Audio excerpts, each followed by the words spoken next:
안녕하세요. 오늘도 사연살롱을 찾아주셔서 감사합니다. 저는 서울 성동구에 사는 30대 중반의 여성이에요. 돌싱이고 결혼 생활은 한 1년 6개월 정도 한 것 같네요. 지금은 부모님 사시는 본가랑 10분 정도 거리에서 혼자 살고 있어요. 직업은 베이커예요. 왜 요새 다들 셰프로 많이 퉁치는데 저는 종로 쪽에서 아기자기한 빵집을 하고 있어요. 대학생 때 잠깐 해외로 교환학생을 다녀왔었는데 그때 거기 빵이 너무 맛이 있어서 빵 만드는 거 배우러 다녔었거든요. 나중에 자격증도 따고 한국에 와 일반 회사 다니면서 꾸준히 베이킹 공부를 해서 퇴사하고 가게를 차렸어요. 지금 벌써 3년 됐는데 생각보다 장사가 잘 되고 있어서 이대로만 유지하고 싶네요. 물론 빵하고 디저트 연구는 게을리하지 않고 더 다양한 걸 내놓아야죠. 제가 이렇게 가게를 차리게 된 건 어쩌면 전 남편하고의 이혼 때문일지도 몰라요. 그 일을 계기로 제 현실을 스스로 바꾸어 보자 마음먹게 됐거든요. 저는 건설 쪽 사업을 하시는 아빠와 부동산 중개업을 하는 엄마 덕분에 큰 어려움 없이 공부했네요. 얼마 전부터 건설은 어렵다 힘들다 하는데 아빠는 해외 쪽으로 눈을 돌리신 지 좀 돼서 한국에서보다는 해외 일을 더 많이 하고 계세요. 그러다 보니 출장이 많긴 해요. 아빠도 엄마도 독립적인 성격인데 그걸 저도 똑 닮아서 대학에 가서부터는 제가 아르바이트하며 용돈 벌고 돈 모으는 재미를 알았어요. 제가 좋아하는 일을 찾아서 돈을 버는 게 즐겁다는 걸 그때 알게 됐죠. 저는 대학을 졸업하고 바로 제 빵집을 열고 싶었지만 아빠와 엄마는 먼저 회사에 들어가서 사회생활을 해보라고 하시더라고요. 회사에서는 네가 그동안 만나볼 수 없었던 부류의 사람들하고 같이 할 수 있어. 거기야말로 사회가 어떻게 돌아가고 사람들이 어떤 식으로 생각할 수 있는지 알 수 있는 곳이야. 아빠 인생 경험에서 나온 말이니 꼭 먼저 회사를 다녀봐라. 그래, 엄마 생각도 아빠랑 같아. 그리고 나는 네가 안정적으로 월급 받으며 일하면 좋겠다. 솔직히 세상에서 제일 속편한 게 월급쟁이야. 그렇게 하자, 소연아. 그때는 정말 겁 없이 빵집을 열겠다고 했던 게 있어서 엄마 아빠가 하시는 말씀에 불만이 좀 있긴 했어요. 그래도 아빠 말 들어서 손해날 거 없다는 걸 알기 때문에 취업 준비를 하고 회사를 들어가게 됐죠.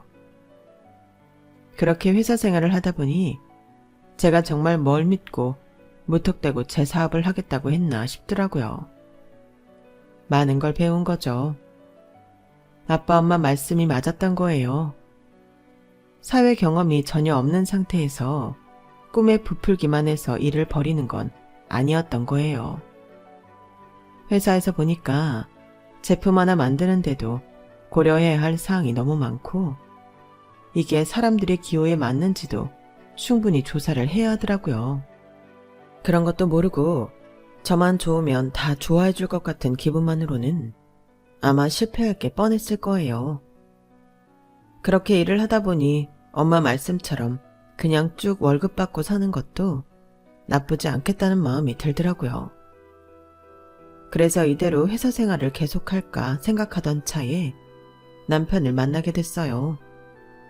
2년을 사귀고 결혼을 했죠. 그런데 사람하고 몇 년을 사귄다고 해도 같이 살아보는 게 아니면 그 사람의 전부를 알 수 없더군요. 남편이 그랬어요. 좀 개성은 없어도 착한 사람이라고 생각했는데 어찌나 자기네 집만 아는지 지금 떠올려도 치가 떨리네요. 한때 좋아했던 사람이 이렇게까지 싫어지다니. 그런 거 보면 사람 관계 참 별거 아니에요.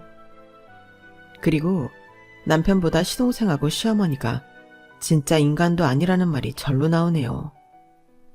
시동생은 어찌나 싸가지가 없는지요.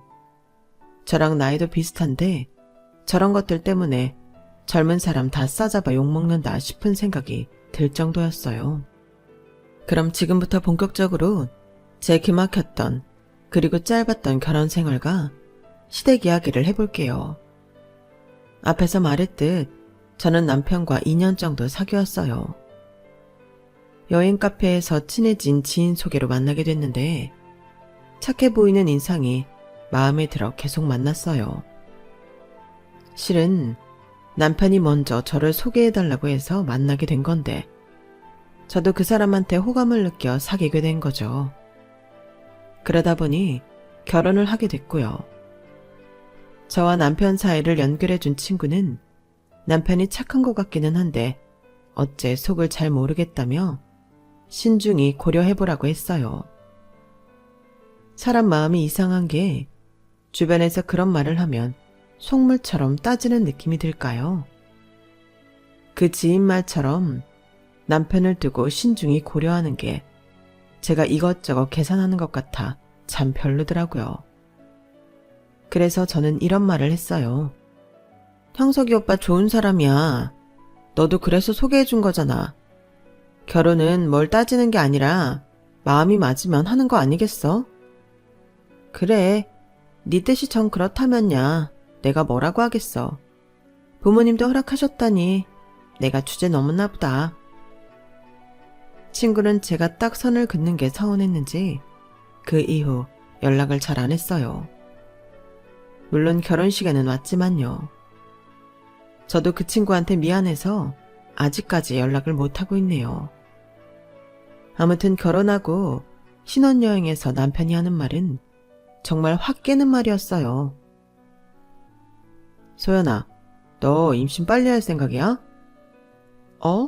갑자기 그런 걸 물어봐. 나는 좀 더 있다가 아이 생겨도 좋을 것 같은데 왜? 빨리 갖고 싶어서 그래? 아니, 네가 그런 마음이면 다행이고 내가 좀 알아봤는데 니네 회사가 임신하면 알게 모르게 사람을 이래서 좀 따돌리나 보더라고. 그러면 인센티브도 줄어들 테고 우리가 지금 바짝 벌어놓는 게 좋잖아. 혹시라도 네가 애 빨리 가진다고 할까봐 걱정했지. 우리가 그렇게 돈이 궁하지는 않잖아. 집 대출 나갈 게 있는 것도 아니고. 근데 뭐 그렇게 돈 걱정을 해? 돈은 많을수록 좋고 쌓아놓으면 이득이지 손해는 아니잖아. 너 돈에 대한 생각이 무른 건 아니겠지? 그렇게는 안 봤는데. 우리 회사보다 니네 회사 연봉이 좀 높은 것 같은데 돈 좀 번다고 펑펑 쓰고 살았으면 앞으로는 안 그러면 좋겠어. 이때 남편의 쪼잔함과 인간성을 알아봤어야 했는데 말이죠.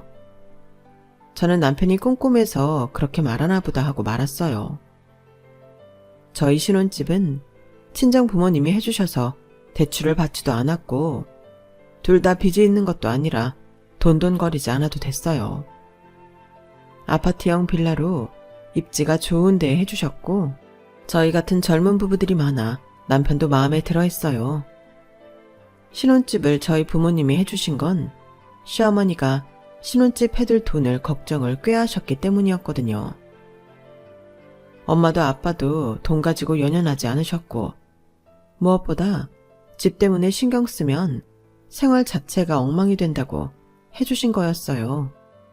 그런데 결혼하고 시댁에 가보니 좀 이상했던 게 시어머니가 전에 인사할 때 살던 집이 아닌 다른 데로 오라고 하길래 이사 갔나 보다 하고 갔죠. 그랬더니 전에 집과는 비교도 안 되게 좋은 아파트인 거였어요.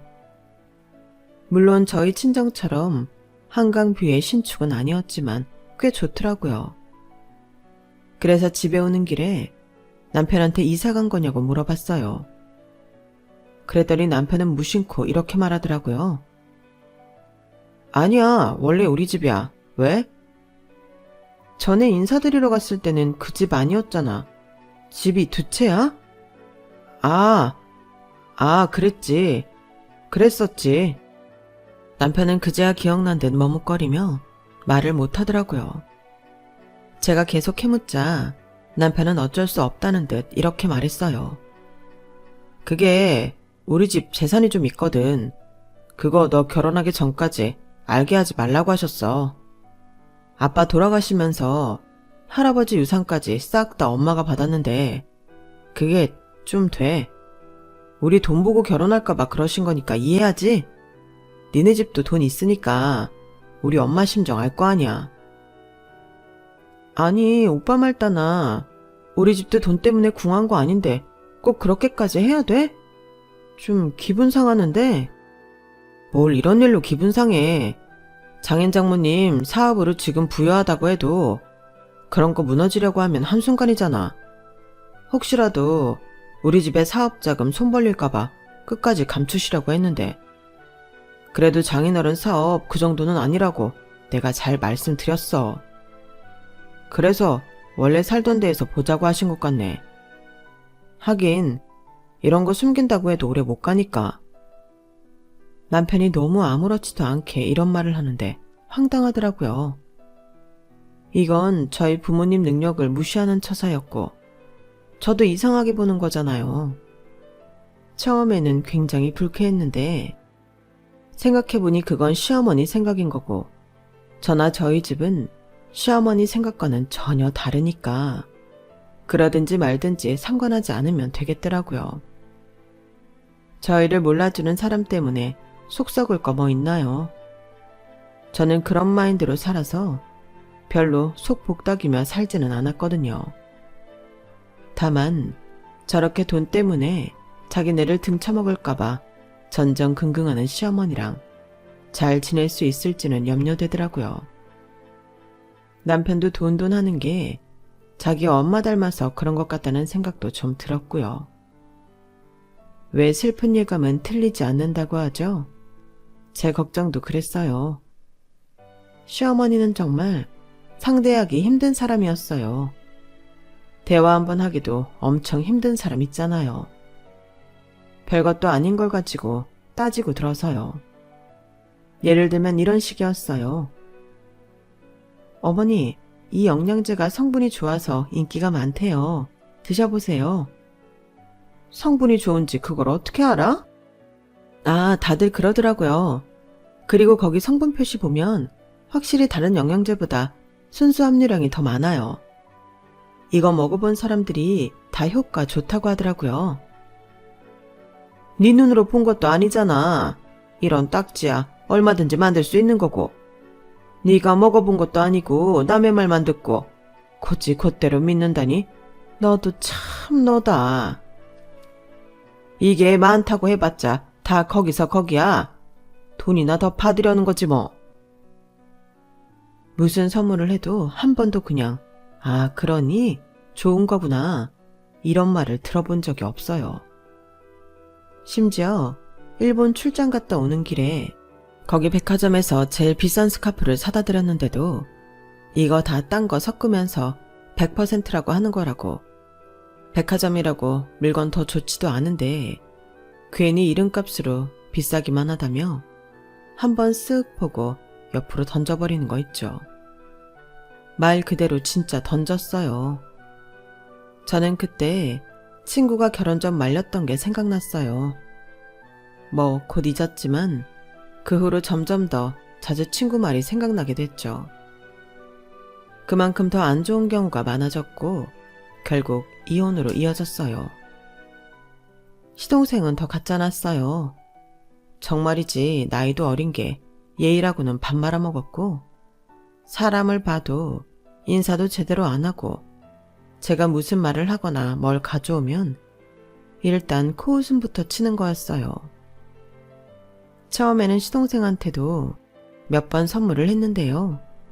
제가 뭔가 선물을 하면 이러더군요. 도련님, 이거 제가 출장 갔다 오면서 도련님 생각나서 샀어요. 요즘 이런 백 많이 메고 다니잖아요.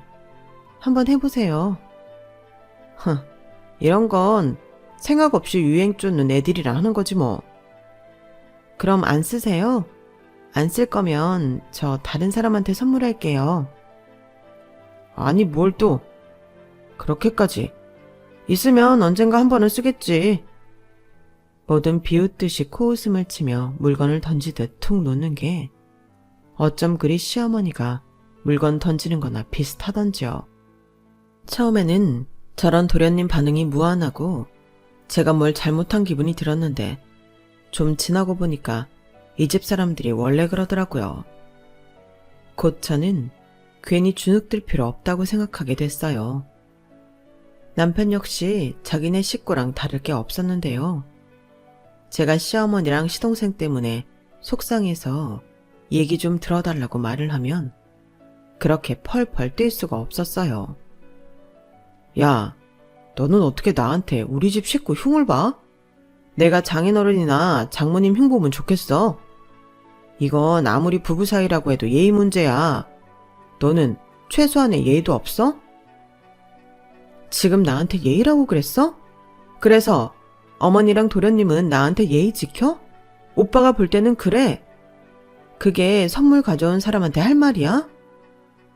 우리 엄마랑 진석이가 솔직해서 그런 거지. 예의 없는 건 아니지. 그리고 틀린 말도 아니잖아. 네가 너무 겉으로 보는 거에 홀리니까 하는 말이고 딱히 너한테 예의 없다는 거 못 느끼겠는데? 그리고 시댁 식구가 무슨 며느리한테 예의 따지고 해야 돼? 난 좀 이해 안 되네. 헐, 진짜 그렇게 생각한다고? 와, 오빠가 이럴 줄은 몰랐네.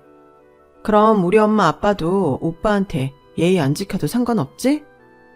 야, 사위랑 며느리랑 같냐? 무슨 말도 안 되는 소리를. 몇 세기에 살다 오셨어요? 조선이야 여기가? 아 몰라. 나도 엄마 아빠한테 말해서 오빠한테 막 하라고 그럴 거니까 알아서 해. 야, 뭘 또 이런 얘기를 니네 집에 한다고 그래. 됐어. 왜? 찔리는 게 있나 봐? 아니면 왜 말을 못하게 해? 내가 뭘 또 말을 못하게 해. 유치하게 이 말 저 말 퍼뜨린다는 뜻이야. 정말 이렇게 고압적이고 자기 집만 하는 사람일 줄 꿈에도 몰랐네요. 저는 하루하루 답답함이 쌓여갔고 남편과도 갈등이 더해갔어요. 그래도 살다 보면 나아지겠지 했어요. 하지만 그건 저만의 착각이었어요. 결혼하고 6개월쯤 됐을 때 어버이날이어서 시어머니한테 선물을 했어요. 그런 날은 다른 선물도 드리고 같이 식사도 하고 그러잖아요. 피치 못해 못하는 사람도 있겠지만 대부분 그런 걸로 아는데요. 시어머니는 제가 드린 선물을 포장 박스채 한 손에 들고 이리저리 돌려보다가 시시하다는 듯 툭 내려놓고는 이러는 거였어요. 예, 네가 애쓰는 건 알겠는데 내가 미리 못 박아둬야지 안 되겠다 싶어서 우리 집 재산 절대 며느리한테는 안 준다. 나야 바깥 양반 돌아가셔서 내가 받은 거고 너는 달라. 나는 내 새끼랑 들어온 사람 공동명의 같은 거 해줄 생각 없어. 그런 거 알고도 네가 나한테 이런 거 주는 거라면 네 진심이라고 생각할게. 아, 그러시군요. 네, 그러세요. 저는 그냥 제 할 도리 하는 거니까요. 제 말에 시어머니랑 시동생은 또 피식 웃더라고요. 왜 그러는지도 모르겠더군요. 거기다 대고 시어머니는 이렇게 말을 덧붙였어요. 어쨌든 이 집 재산은 절대 며느리한테 안 준다. 시댁 재산 받겠다는 생각으로 시댁에 예의를 차린 것도 아니라 그러든지 말든지 넘겨버렸어요. 그걸 갖고 남편한테 뭐라고 해봤자 말이 안 통할 것도 뻔했고요. 대신 집에 와서 저도 남편한테 이렇게 말했죠. 오빠, 내가 무남 동료인 거 알지? 우리 집 재산은 다 내가 물려받아. 오빠도 그거 공동명의 안 되니까 알아둬. 어? 왜? 나랑 너는 부부니까 경제 공동체잖아. 그런데 나도 시댁 물려받는 재산은 공동명의 못 해주신다잖아. 우리 집도 그렇게 할 거라고. 왜 나는 시댁에서 굴러들어온 돌 취급받는데 그렇게 해줘야 돼? 나는 사위잖아. 사위는 다르지. 뭐가 달라? 사위야말로 백년 손님인데. 진짜 이러다가 우리 끝나는 수가 있다. 제가 이렇게 말해도 남편은 전혀 위기의식을 느끼지 않았는데 지나고 나면 다 괜찮아질 거고 제가 별 수 있겠냐는 태도더라고요. 너 어차피 시간 지나면 다 풀리잖아. 네가 뒤끝이 없어서 너랑 결혼한 것도 있어. 그리고 화도 별로 안 내고.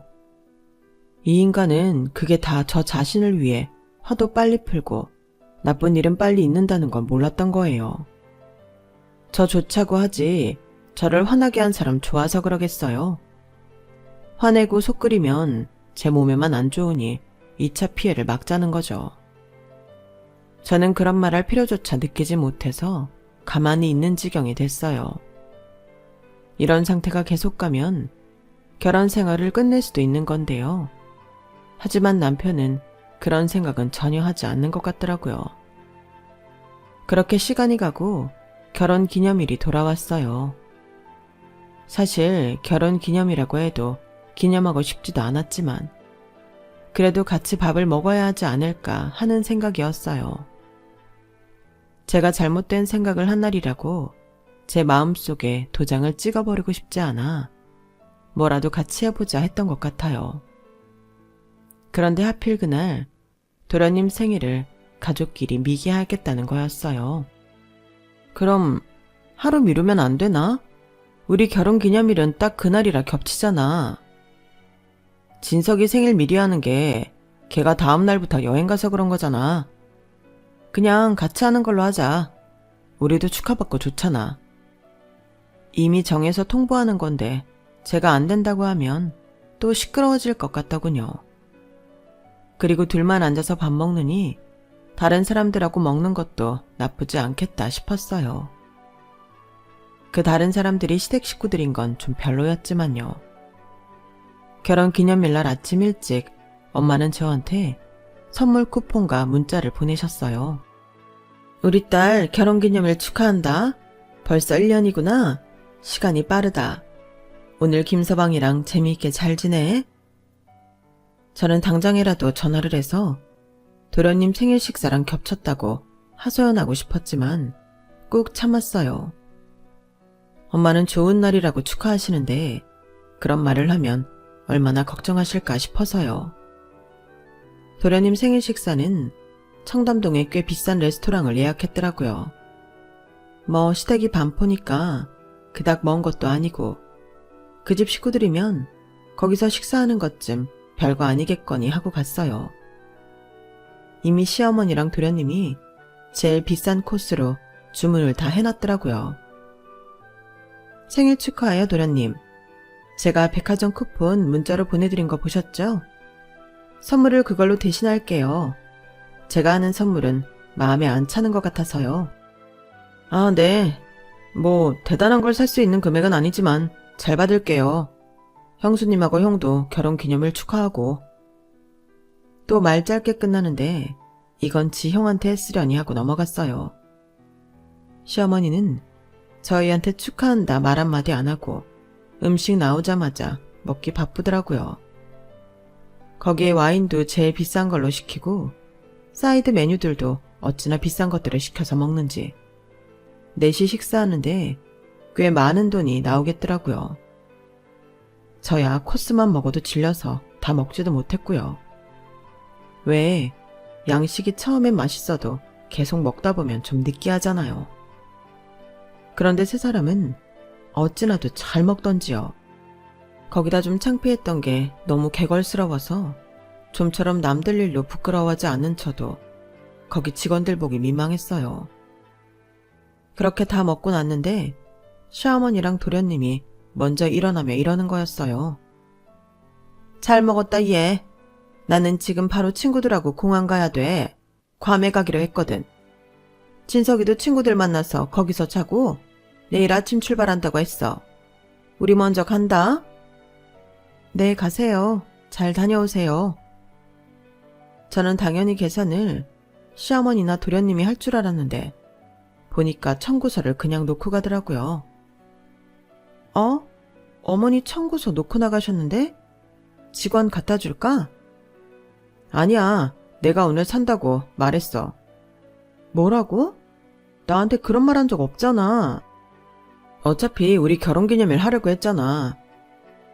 그걸 나 혼자 다 낸다고? 그렇게 생각했어?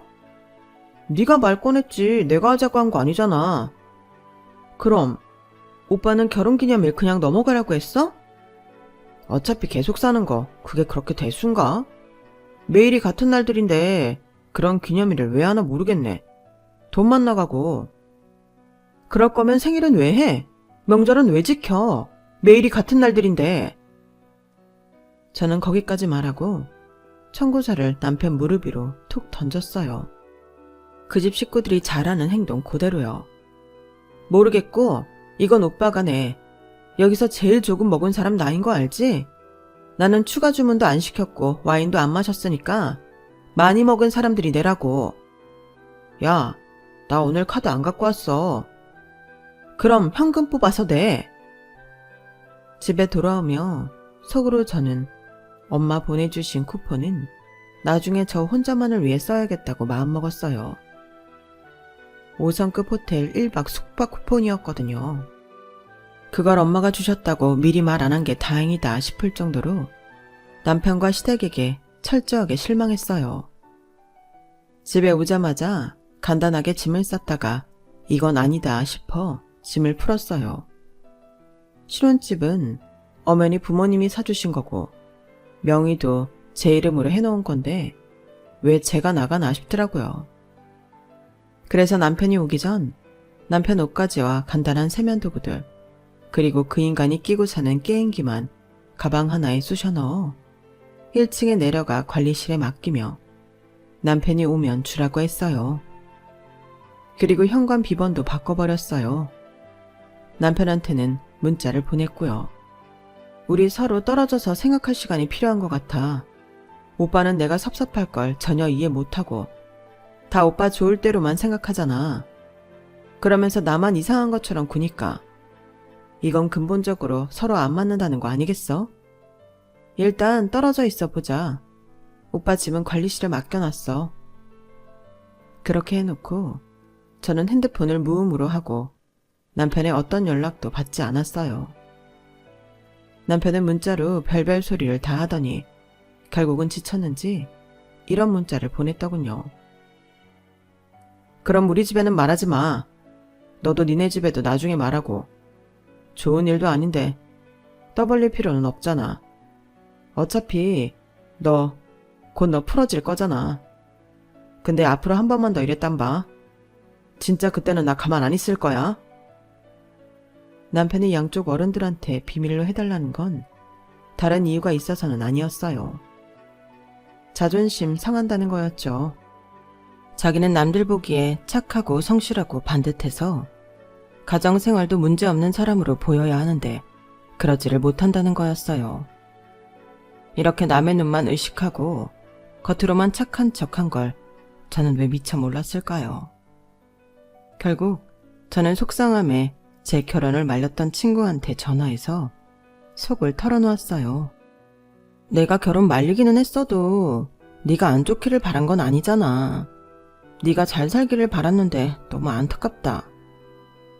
아니야 효영아. 내가 네 말을 더 진지하게 받아들였어야 했어. 다 지나간 일이고 네가 행복할 수 있는 길을 선택했으면 좋겠어. 그리고 그 선택이 끝나면 형석이 오빠가 뭐라고 하든 부모님께 말씀드려. 시댁에도 얘기하고. 그래야지. 안 그러다가 또 무슨 덤태기를 쓸지 어떻게 알아? 그 집 얘기 들어보니까 그러고도 남을 것 같아. 친구의 말은 딱 맞았어요. 저도 그러겠다고 하고는 어차피 마음 먹고 이혼 소송할 건데 그때 알리면 되지 하고 미뤘거든요. 미련이 남아서였는지도 모르겠어요. 그래도 잘해볼 수 있는 여지가 있을 것 같아서요. 하지만 절대 그럴 수 없다는 걸 시어머니와 남편이 가르쳐주더군요.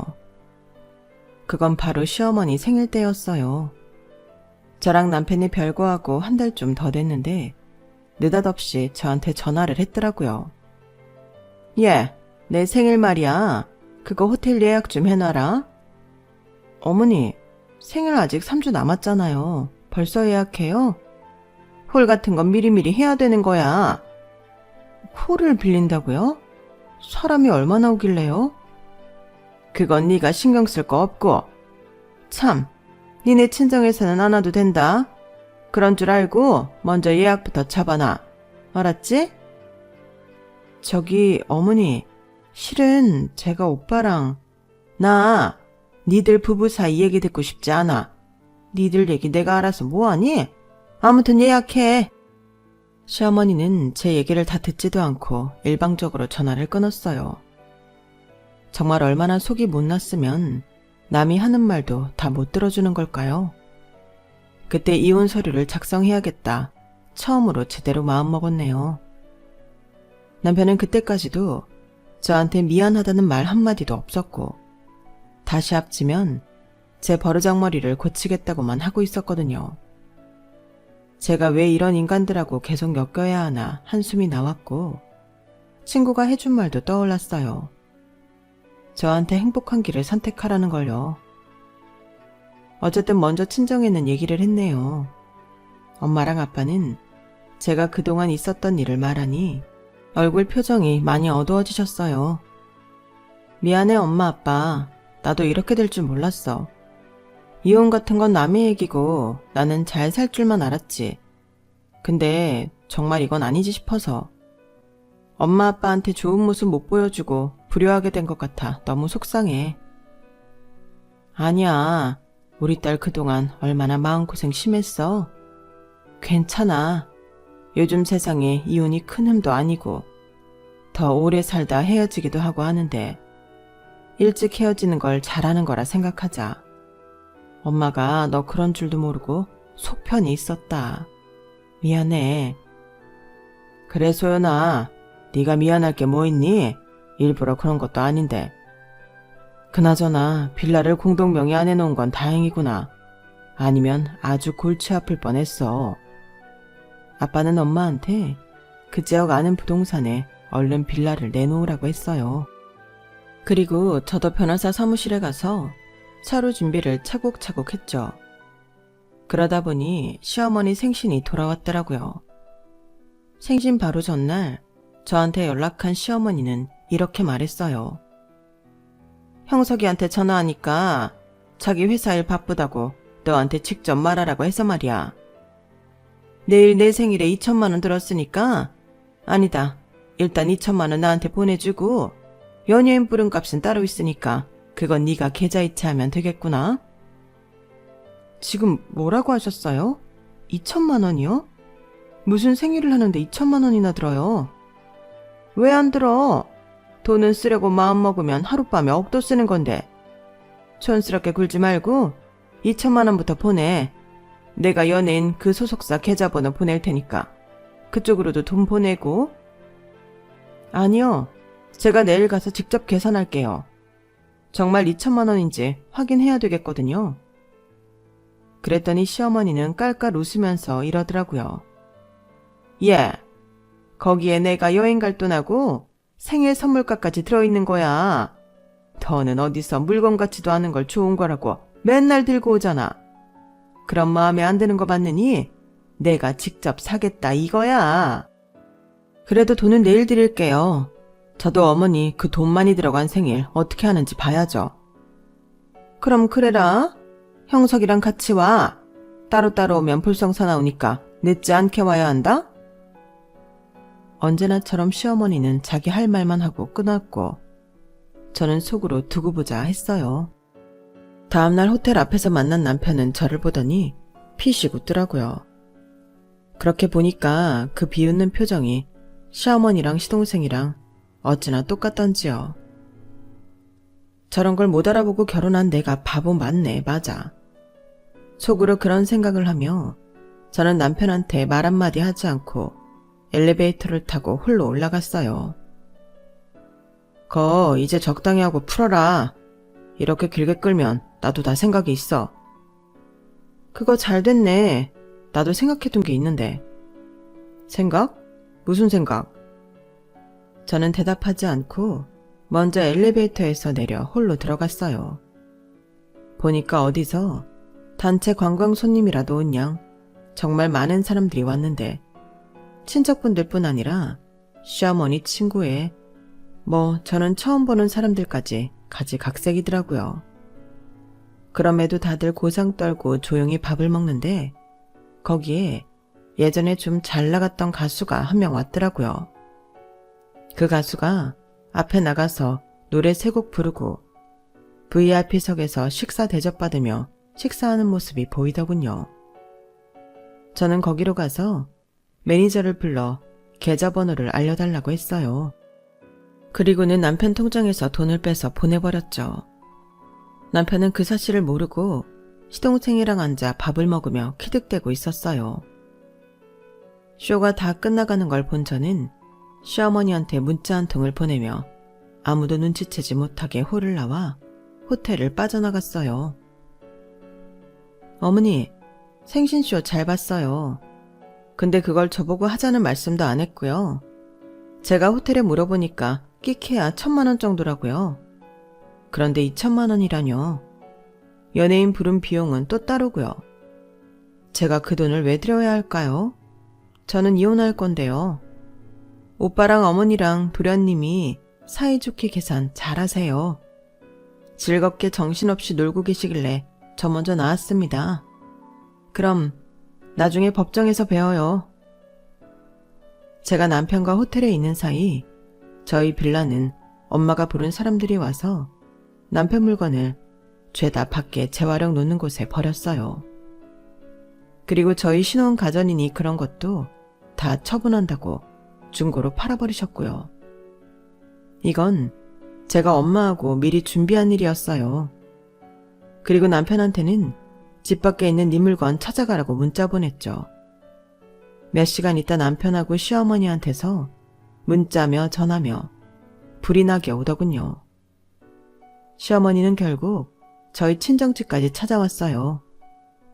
저를 본 시어머니 표정은 정말이지 사진으로 찍어 평생 두고 골려먹고 싶을 정도로 우스꽝스럽더군요. 아주 시뻘개져서 눈동자는 부릅떴는데 죽상이고 입술을 바들바들 떨었어요. 그와 함께 두 주먹도 부르르 떨고 있었고요. 네가 나를 이렇게 묵사발을 만들어? 내가 가만히 있을 줄 알아? 그때 뒤에서 엄마 목소리가 들렸어요. 가만 안 있으면 어떡할 건데? 어따 대고 남의 귀한 딸한테 협박질이야. 소연이 너 이리 비켜봐. 그러더니 엄마는 시어머니에게 물을 한 바가지에 끼얹어 버렸어요. 이봐요 사부인. 천박하게 이게 뭐하는 짓이에요? 천박한 건 니네가 천박하지. 어디 남의 집 귀한 딸 등골을 빼먹으려고 작정을 해. 야, 니들이 돈이 많으면 얼마나 많고 얼마나 잘 살길래. 니네 아파트보다 우리 아파트가 더 비싸고 유산이 있어도 우리가 더 있어. 엄마, 유치하게 왜 그래? 이러면 저 사람들하고 똑같아지는 거야. 너무 열불이 터져서 그런다. 아니 어디 저런 사람들이 다 있어. 그러더니 엄마는 인터폰으로 관리실을 연결했어요. 여기 지금 우리 집에 온 여자 말이에요. 앞으로 다시는 들이지 말아요. 사기꾼이라고요, 사기꾼. 엄마가 펄펄 뛰자 시어머니는 당황해서 아무 말도 못했어요. 제가 차분하게 시어머니한테 이렇게 말했어요. 저 이혼 서류 접수했어요. 곧 소장 김영석 씨한테 갈 거고요. 이렇게 된 거에는 어머니 책임도 많이 있으니까 딴 생각하지 마세요. 뭐 소송하고 싶으면 얼마든지 하세요. 그래봤자 우리가 이기니까요. 어머니 사업하세요? 아니죠. 그냥 유산 갖고 놀고 먹잖아요. 저희 부모님은 사업하세요. 그래서 아는 변호사들도 있고요. 어디 해볼 테면 해보세요. 시어머니는 완전 얼굴이 하얗게 변했고 눈썹까지 떨며 돌아갔어요. 그리고 다음날 저녁 시어머니와 남편은 저희 회사 앞까지 찾아왔더라고요. 야, 네가 아무리 기분 나빴어도 이러는 건 아니지. 어디 사람 놀래킬 게 없어서 시어머니 생일 결제도 안 하고 이혼을 하겠다고 하니?